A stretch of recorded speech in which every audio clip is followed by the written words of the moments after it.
Hi guys, first of all happy new year అందరికీ. So ఈ 2026 మీ అందరికీ ఒక మంచి మెమొరబుల్ ఇయర్గా గుర్తుండిపోవాలని చెప్పి మనస్ఫూర్తిగా కోరుకుంటున్నాను. అండ్ ఈ వ్లాగ్ స్టార్ట్ చేద్దాం ఇప్పటి నుంచి. ఇక్కడ కనిపిస్తున్న బర్డ్స్ ఎంత డేంజర్ అంటే వీటితో జాగ్రత్త ఉండకపోతే 100 pounds ఫైన్ పడుతుంది. ఎందుకంటే నిన్న మేము బ్రెడ్ తీసుకొని వచ్చినాము. పార్కులలో బర్డ్స్కి బ్రెడ్ ఫీడ్ చేయడం ఇక్కడ ఆఫెన్స్. సో దానివల్ల మాకు కౌన్సిలర్ వచ్చి మీకు 100 pounds ఫైన్ ఇస్తా అని చెప్పి అన్నాడు. సో మేమేం చెప్పినామంటే ఈరోజు మా ఫెస్టివల్, సో ఈరోజు మేము బర్డ్స్కి ఫీడ్ చేయాలి, సో అందుకే ట్రెడిషన్ ఫాలో అవుదామని చెప్పి వచ్చినాము. అంతేగాని మేమేం ఆఫెన్స్ చేయలేదు. అండ్ మాకు తెలియదు ఇక్కడ బర్డ్స్ ఫీడ్ చేయొద్దని చెప్పి వెళ్ళిపోయినాం. సో దానివల్ల వాడు మాకు ఫైన్ వేయలేదు. అండ్ ఇంకోసారి స్పీడ్ చేయకుండా కూడా స్పీడ్ చేసిండు అని చెప్పి 100 pounds ఫైన్ వేసిండు. ఆ స్టోరీ ఏంటంటే నేను మా ఫ్రెండ్ ఇద్దరం కలిసి బయటికి వెళ్తున్నాం వేరే ఫ్రెండ్ని కలవడానికి. అప్పుడు ఇద్దరు వచ్చిళ్ళు కౌన్సిలర్లు వచ్చి మమ్మల్ని పక్కకు తీసుకొని వెళ్ళి ఒకరిని తీసుకొని వెళ్ళి ఏదో పెద్ద క్రైమ్ చేసినట్టు పక్కకు తీసుకెళ్ళి మీరు ఇక్కడ పక్కకు స్పీడ్ చేసిళ్ళు ఫైన్ కట్టాలని చెప్పి బెదిరించిండు. సో మేమేం చేసినామంటే మేము స్పిట్ చేయలేదు అని చెప్పి వానితో మాట్లాడినాము. కానీ వాడు వినలేదు, అయినా కూడా మా డీటెయిల్స్ తీసుకొని ఫైన్ వేసిండు. కాకపోతే ఏంటంటే నా దాంట్లో ఒక డీటెయిల్ తప్పు కొట్టిండు. అయినా కూడా ఎందుకైనా మంచిది, ఇది మళ్ళీ పెద్ద ప్రాబ్లం కావద్దని చెప్పి కట్టేసినాం డబ్బులు. సో తర్వాత మాకు తెలిసింది ఏంటంటే మన దగ్గర ప్రూఫ్ అడగాలని చెప్పి, అది మేము అడగలేదు, మాకు అప్పుడు తెలియదు. ఎందుకంటే మేము వచ్చేప్పుడు 2 days అవుతుంది. సో అందుకే మేము వాడిని సరిగ్గా అడగలేకపోయినాం. దానివల్ల 100 pounds బొక్క. అండ్ నిన్న కూడా 100 pounds బొక్క పడమైంది. కానీ వాడు మంచివాడు ఉన్నాడు, మమ్మల్ని ఏమనలేదు. మా అక్క మాట్లాడి సెట్ చేసింది, మాకు తెలియదు అని చెప్పి. దానివల్ల మాకు ఫైన్ పడలేదు. ఎవరన్నా యూకేలో ఉన్న వాళ్ళు ఈ వీడియో చూస్తూ ఉంటే మీ దగ్గరికి కూడా వచ్చి మీరు ఇట్లా స్పిడ్ చేసిళ్ళు ఫైన్ కట్టులే అంటే మీరు వాడిని ప్రూఫ్ ఆఫ్ అఫెన్స్ అంటే మేము ఆడ చేసినామన్న దానికి ప్రూఫ్ చూపించమని అడగండి. వానితో మాట్లాడండి పొలైట్గా. వానితో ఆర్గ్యూ చేస్తే వాడు కోపం మీద ఇంకో 100 pounds ఎక్కువ ఎత్తాడు ఫైన్. సో అందుకే వానితో నీట్గా మాట్లాడి సెట్ చేసుకోండి అండ్ భయపడొద్దు, అంతే. సో May 12th రోజు యూకేలో దిగిన తర్వాత ఈవినింగ్ వరకు రూమ్కి వచ్చిన. ఈ మమ్మల్ని మా ఫ్రెండ్ పిక్ చేసుకున్నాడు, పవన్ అనేటోడు. సో వాడు పిక్ చేసుకొని తీసుకొచ్చి మమ్మల్ని ఒక అకామిడేషన్లోకి తోలిండు. ఆ అకామిడేషన్ ఎవరంటే ఒక తెలుగానే మెయింటైన్ చేస్తాడు. ఆయన మాకు ఏం చెప్పిండంటే ఫస్ట్ 400 ఇంక్లూడింగ్ బిల్స్ అని చెప్పిండు. చెప్పిన తర్వాత ఏమైందంటే మాకు 2 days మేము అందులో ఉన్నాం, 2 weeks ఉన్నాం. 2 weeks ఉన్న తర్వాత మాకు తెలిసిన ఒక అక్క మాకు తెలిసింది ఇక్కడ. అంటే మాకు ఆమె ఇండియాలోనే తెలుసు, మా దూరపు చుట్టాం అన్నట్టు. ఆ అక్క మాకు కలిసింది. ఆ తర్వాత ఏమైందంటే ఆ అక్క అకామిడేషన్ గురించి చెప్పగానే మాకు స్ట్రైక్ అయింది. ఈ అకామిడేషన్ ఇట్లా కూడా ఉంటుందా, అడ్వాన్స్ పేమెంట్ ఉంటుందా, ఇవన్నీ ఉంటాయని. మేము అతనికి 450 900 pounds 1800 pounds కట్టినాం. ఏంది 1 month అడ్వాన్స్, 1 month రెంట్ కట్టిన తర్వాత ఏంది 2 weeks తర్వాత మేము ఆయనకి చెప్పేసినాం మేము నెక్స్ట్ మంత్ వెళ్ళిపోతామని. అప్పుడు ఆయన ఏమంటాడు, మీరు వెళ్ళిపోతున్నారు కాబట్టి నేను మీకు రెంట్ రిటర్న్ ఇయ్య అంటాడు. రెంట్ రిటర్న్ ఇవ్వనప్పుడు మేమేం చేయాలి? ఇప్పుడు ఈ అక్క దగ్గర అకామిడేషన్ ఉన్నది, అకామిడేషన్ ఆపమని చెప్పి మేము చెప్పినాం. సో ఇప్పుడు చెప్పిన తర్వాత ఇప్పుడు ఈ అక్క దగ్గర అకామిడేషన్లోకి వెళ్ళలేం, ఇక్కడ ఉండలేము. సో ఈ 2 reasons వల్ల నేను ఆయనతోటి గొడవ పడ్డ తర్వాత ఆయన ఏం చెప్పిండంటే లాస్ట్కి ఒక ఆప్షన్, ఇంకా నువ్వు రెంట్ ఇవ్వకుండా 2nd month ఉన్నా అని చెప్పిండు. ఉన్న తర్వాత ఇద్దరం కలిసి 2nd month ఉన్నాం. ఉన్న తర్వాత ఇంకా ప్యాక్ చేసుకున్నాం. నెక్స్ట్ ఈ అక్క దగ్గరకు వచ్చేసినాం. తర్వాత ఏంటంటే ఈ అక్క మా కోసం అప్రాక్సిమేట్గా ఆల్మోస్ట్ 1 month మా కోసం ఆపింది రెంట్ తీసుకోకుండా ఇల్లు. సో ఇక్కడికి వచ్చేసినాం. ఇప్పుడు అంతా అకామిడేషన్ అంతా సెట్. సో ఇప్పుడు మనం పార్ట్ టైం దగ్గరకు వద్దాం. సో నేను May 12th వచ్చిన కదా, నాకు May 21st first part time వచ్చింది. ఈ పార్ట్ టైం రావడానికి నేను ఫాలో అయిన స్ట్రాటజీ ఏంటంటే తెలిసిన వాళ్ళందరి దగ్గర ఫస్ట్ కనెక్ట్ అయినాం. దాని తర్వాత ఏంటంటే ఇన్స్టాగ్రామ్లో కానీ మొత్తం ఎక్కడెక్కడ ఉంటే మొత్తం ఒక సర్కిల్ డెవలప్ చేసుకొని ఎక్కడ పార్ట్ టైం పోస్ట్ అయితే అక్కడ నుంచి నోటిఫికేషన్ నా దగ్గరకు వచ్చేటట్టు సెట్ చేసినాను నేను. అప్పుడు యూనివర్సిటీ ఆఫ్ ఈస్ట్ లండన్లో ఒక అన్న ఉంటాడు, అన్న పేరు విజయ్ అనుకుంటా. ఆ అన్న సడన్గా ఒకరోజు ఇట్లా ఒక ఏజెన్సీ ఉంది, ఆ ఏజెన్సీలో ఈవెంట్ మేనేజ్మెంట్ ఏజెన్సీ, సో దాంట్లో ఇట్లా హైరింగ్ ఉంది, రిక్రూట్ చేసుకుంటారని చెప్తే నేను మా ఫ్రెండ్ అక్కడికి వెళ్ళినాం. రిక్రూట్మెంట్ అయిపోయింది. అండ్ June 2కి మేము ఫస్ట్ పార్ట్ టైం వెళ్ళినాం ఈవెంట్ మేనేజ్మెంట్ది. సో ఇది అందరి విషయాలల్లో ఇదే ఉంటుందని నేను చెప్పను. ఇక్కడికి వచ్చిన వాళ్ళు కూడా సేమ్ ఇట్లనే కనెక్షన్ డెవలప్ చేసుకుంటే వాళ్ళకి తొందరగా వస్తుంది పార్ట్ టైం.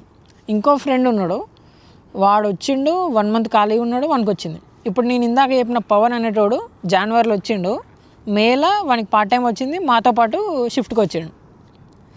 సో ఇది ఇట్లుంటుంది అన్నట్టు లక్. నాది university of east London. So ఇక్కడ నా కోర్స్ వచ్చేసి masters in computer science and engineering with industrial placement. Industrial placement చాలామంది ఏం చేస్తారంటే, మీరు ఇక్కడ యూకేకి రాగానే ఫస్ట్ సెమిస్టర్ 2 రోజులు రాగానే మీకు వాట్సాప్లో మెసేజ్లు వస్తాయి, ఏమని, మేము అసైన్మెంట్ హెల్పరు, మీకు అసైన్మెంట్ హెల్ప్ కావాలంటే అసైన్మెంట్ హెల్ప్ తీసుకోండి, లేదంటే మేము ఈ కోర్స్ వరకు మేము చేపిస్తాం, మీరు ఓన్గా చేసుకుంటే పాస్ గారని చెప్తారు. నేను ఇంతవరకు ఒక్క సబ్జెక్ట్ కూడా నేను బయట చేయలే. దానివల్ల నాకు ఆల్మోస్ట్ ఎంత సేవ్ అయిందంటే, first semester 2 subjects, second semester 2 subjects, ఇంకో సబ్జెక్ట్, మొత్తం 5 సబ్జెక్ట్స్ ఉండే. 5 సబ్జెక్ట్స్కి ఒక్కొక్క సబ్జెక్ట్ 100 pounds, 500 pounds నేను సేవ్ చేసిన. ఎట్లా అంటే, మీకు ఆ కోర్స్ వర్క్ని తీసుకెళ్ళి ఫస్ట్ మనము అది ఏముందో మొత్తం చదవాలి, డీటెయిల్స్ చదివిన తర్వాత ఆటోమేటిక్గా మనకు అర్థమైపోతుంది. సో రిక్వైర్మెంట్స్ ఉన్నాయి, అవి ఫుల్ఫిల్ చేస్తే మనకు మార్క్స్ వస్తాయని. అండ్ అది అట్లా చూసుకొని నేను అసైన్మెంట్స్ని ఓన్గా చేసుకొని, ఇంకోటి ఏం చెప్పాలంటే, నేను ఓన్గా చేసుకోవడం వల్ల నాకు వచ్చిన మార్క్స్ వీడు బయట చేయించిన మార్క్స్ కంటే ఎక్కువ ఉన్నాయి. అంటే ఇప్పుడు బయట చేయించుకున్న వాళ్ళ పర్సంటేజ్కి నా పర్సంటేజ్కి కంపేర్ చేస్తే నా పర్సంటేజే ఎక్కువ ఉంది అన్నట్టు. సో అది దానివల్ల ఏంటంటే, అసైన్మెంట్స్ కూడా మీరు ఎవరు బయట ఇవ్వద్దు, అసైన్మెంట్స్ మీరే చేసుకోండి. అండ్ దాని గురించి కూడా నేను ఇంకో వీడియో చేస్తా, ఎట్లా అంటే ChatGPTని ఎట్లా వాడి అసైన్మెంట్ ఎట్లా చేయవచ్చు. మళ్ళీ ఇంకోటి ఏంటంటే, నాకు ఇప్పటివరకు ఉన్న సబ్జెక్ట్స్ అన్నీ నాకు బ్యాచిలర్స్లో ఉన్నాయి ఈ సబ్జెక్ట్స్. ఇంకోటి చెప్పాలంటే, ఇంతకంటే అడ్వాన్స్ ఉన్నాయి నాకు కొన్ని టాపిక్స్ అయితే. సో దానివల్ల అది కూడా హెల్ప్ అయింది. కొన్ని అందులో లేనివి కూడా ఇందులో ఉన్నాయి, అవి వాటికి అడ్వాన్స్మెంట్స్ అని చెప్పుకోవచ్చు. సో దానివల్ల నాకు అసైన్మెంట్స్ ఎలాంటి ఇబ్బంది కలగలేదు, అయిపోయింది అక్కడ అసైన్మెంట్స్ అయిపోయింది. ఏంటంటే 1 year కోర్సు, తర్వాత 6 months ప్లేస్మెంట్ ట్రైనింగ్ ఉంటుంది. దాంట్లో నువ్వు బయట ఇంటర్న్షిప్ ఎత్తుక్కుంటే నీకు కాలేజ్కి రావడానికి అవసరం లేదు. జస్ట్ ఆ ఇంటర్న్షిప్ ఆఫర్ లెటరు, దాని పే స్లిప్స్ అవన్నీ కాలేజ్కి సబ్మిట్ చేస్తే వాళ్ళే వెరిఫికేషన్ చేసుకుంటారు, నీకు అయిపోద్ది, డిగ్రీ వచ్చేస్తుంది. అలా కాకుండా నువ్వు ఒకవేళ ఇంటర్న్షిప్ రాలేకపోయింది, నీకు ఇంటర్న్షిప్ రాలేదు, అలాంటి టైంలో యూనివర్సిటీ ఏం చేస్తుందంటే, నీకు ఒక ఆప్షన్ ఇస్తుంది, కాలేజ్లోనే నువ్వు ఒక ట్యూటర్ లెక్క చేయవచ్చు అన్నట్టు. ఏంటంటే, ఇప్పుడు జనరల్గా స్టూడెంట్స్కి ట్యూటర్స్ ఉంటారు, వాళ్ళు ప్రాక్టికల్ చేయించడానికి. ఆ ప్రాక్టికల్ కోర్సు నువ్వు తీసుకొని నువ్వు స్టూడెంట్స్ తోటి చేయాలి. దీనికి వాళ్ళు యూనివర్సిటీ కూడా కొంచెం సర్టెన్ అమౌంట్ పే చేస్తుంది అవర్లీ. కాకపోతే దీనివల్ల డ్రాబ్యాక్ ఏంటంటే, యూనివర్సిటీ 3 days ఉంటుంది వీక్లీ. నువ్వు 3 daysలో 3 classes చెప్పాలి స్టూడెంట్స్కి, 3 hours, మొత్తం 9 hours ఉంటుంది. పే కూడా 17 around ఉంటుంది. సో ఇది university. Coming to the weather, యూకేలో ఎవరు వచ్చినా 3 things చెప్తారు. 3W అని ఉంటుంది. 3W అంటే, first W weather, work, women. ఈ 3 Wలని మనం నమ్మొద్దు ఫస్ట్. ఎందుకంటే ఇంకా అది వెదర్ అంటే నీకు ఇప్పుడే వర్షం వస్తుంది, మళ్ళీ ఇంకో 10 minutes తర్వాత సన్ వస్తుంది అర్జెంట్గా. సో అది ఆటోమేటిక్గా కొంచెం వెదర్ అన్ప్రెడిక్టబుల్ యూకేలో. ఇంకోటి ఏంటంటే వర్క్ ఇది ఎందుకంటే ఈ కంట్రీ మొత్తం మెయిన్లీ సర్వీస్ సెక్టర్ మీద డిపెండ్ అయి ఉంటుంది. సో వరల్డ్లో ఏం ప్రాబ్లం వచ్చినా ఫస్ట్ ఎఫెక్ట్ అయ్యేది సర్వీస్ సెక్టర్, ఐటీలో. సో అది ఒకటి. ఇంకోటి విమెన్ అంటే ఇంకా నేను దాని గురించి చెప్పను, ఎందుకంటే అది పెద్ద కాంట్రవర్సీ అవుతుంది మళ్ళీ ఇప్పుడు నేను చెప్తే. సో ఈ 3 things ఉంటాయి. వెదర్, నేను ఫేస్ చేసిన ఛాలెంజ్ ఏంటంటే, వెదర్ ఫస్ట్ కూల్ ఉంటుంది. నేను వచ్చిన సమ్మర్లో నీకు బయట టెంపరేచర్ 20 degrees ఉంటుంది. కాకపోతే ఏంటంటే నీకు ఉడకబోస్తూ ఉంటుంది, సన్ బర్న్స్ వస్తాయి స్కిన్ మీద. ఎందుకంటే ఇక్కడ ఓజోన్ లేయర్ కొంచెం తక్కువ ఉంటుంది మన ఇండియాతో కంపేర్ చేస్తే. కాకపోతే పొల్యూషన్ 0. పొల్యూషన్ అసలు ఎయిర్ క్వాలిటీ ఇండెక్స్ అని ఉంటుంది, అది మనతో పోల్చుకుంటే ఇక్కడ చాలా తక్కువ. ఇక్కడ ఎంత అంటే ఆల్మోస్ట్ 1 కూడా ఉంటుంది. అంటే ఇంకా అసలు పొల్యూషన్ లేనట్టే. ప్రజెంట్ ఇప్పుడు నేను 7 months అవుతుంది యూకే వచ్చి. ఇప్పటివరకు పార్ట్ టైం మీదనే ఎక్కువ కాన్సన్ట్రేషన్ ఉండే, ప్లస్ కాలేజ్ కూడా వెళ్ళేది. కాలేజ్ కూడా ఇప్పటివరకైనా సబ్జెక్ట్స్ అన్నీ నేనే ఓన్గా చేసుకున్నా. మొన్న ఎగ్జామ్ కూడా ఒకటి రిటర్న్ ఎగ్జామ్ ఉండే 50%కి, అది కూడా ఓన్గానే చేసినాం. దాని తర్వాత 50%కి అసైన్మెంట్ ఉండే, అసైన్మెంట్ ఓన్గానే కంప్లీట్ చేసినాం.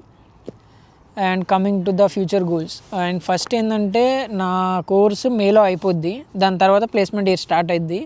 సో ఈ 6 monthsలో ఏమన్నా ఇంటర్న్షిప్ ఆపర్చునిటీస్ ఉంటే క్రాక్ చేయడానికి ట్రై చేయాలి. ఎందుకంటే మేలో మనకు ఒకవేళ మే వరకు ఒక ఇంటర్న్షిప్ చేతిలో ఉంటే ఆటోమేటిక్గా మనం యూనివర్సిటీలో సబ్మిట్ చేయొచ్చు, మనం ఇంటర్న్షిప్ చేసుకోవచ్చు. ఈ ఎక్స్పీరియన్స్ అయిపోయినాక నెక్స్ట్ పిహెచ్డబ్ల్యూ ఉంటుంది. పిహెచ్డబ్ల్యూ ఇప్పుడు రూల్ చేంజ్ అయింది, 18 months. ఈ 18 months ప్లస్ ఈ 6 months మొత్తం 24 months నీ హ్యాండ్లో ఉంటాయి అఫీషియల్గా. 18 months అంటే నువ్వు అప్పుడు ఫుల్ టైం చేసుకోవచ్చు, కాకపోతే ఆ టైంలో నువ్వు పార్ట్ టైం మీద ఎక్కువ కాన్సన్ట్రేషన్ చేస్తే నెక్స్ట్ నీకు జాబ్ రాదు. సో అందుకే ఇప్పటి నుంచే మనం ట్రై చేయాలి. ఈ 6 monthsలో మనం ఏదన్నా ఇంటర్న్షిప్ క్రాక్ చేయగలిగితే అది చాలా బెనిఫిట్ అవుద్ది. సో నెక్స్ట్ నేను కూడా అదే అనుకుంటున్నా, ఏదన్నా సర్టిఫికేషన్ చేసి ఈ ఇంటర్న్షిప్ కంప్లీట్ చేయాలని చెప్పి, అదే క్రాక్ చేయాలని చెప్పి అనుకుంటున్నాను. ఈ 6 months మెయిన్గా కాన్సన్ట్రేషన్ చేసి దాని మీదనే ఇంటర్న్షిప్ క్రాక్ చేయాలని చూస్తున్నా. ఇంకా నేను నా సర్కిల్ పెంచుకోవడానికి కూడా ట్రై చేస్తున్నా. వేరే తెలిసిన అన్న వాళ్ళని, ఐటీ వాళ్ళని కలవడం కానీ, ఐటీ జాబ్ చేసే వాళ్ళని కానీ, ఎక్స్పీరియన్స్ ఉన్న వాళ్ళని లింక్డ్ఇన్ ద్వారా కూడా కనెక్ట్ అవుతున్నా ప్రజెంట్. సో అది ప్లాను. అండ్ నా వర్త్